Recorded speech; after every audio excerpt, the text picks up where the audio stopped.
Panvel to गारगोटी प्रवास सुरू झाला आणि पनवेलच्या स्टँडपासून आमची 10 वाजताची बस उशिरा होती 2 तास। मग लेकीला आला कंटाळा, तिने केलं थोडंसं कलरिंग तिकिटाच्या बॅक साईडवरती। माझ्या पर्समध्ये क्रेयॉन्स होते आणि मग लागली भूक।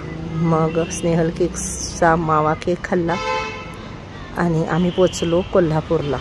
आणि कोल्हापूरपासून गारगोटीचा प्रवास करत मुलांना गावाची नावं सांगत त्यामध्ये 2x3 सीट अशी शेअर केली एका मावशीसोबत। मावशी निघालेली गारगोटीच्या बाजारला गवाऱ्याची भाजी घेऊन।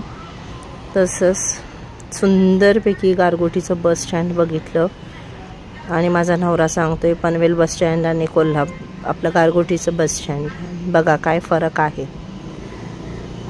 तसंच आम्ही येऊन पोचलो आमच्या गावी पालला। हा आहे गारगोटी पाल घाट। गारगोटीवरनं कधीच गाडी पकडली।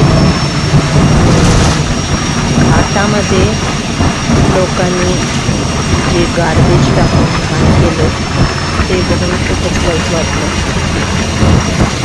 घाट एन्जॉय नाही केलं, फक्त कचरा बघितला। हाच खूप सारी कचऱ्यामुळे तिथे आलेली होती।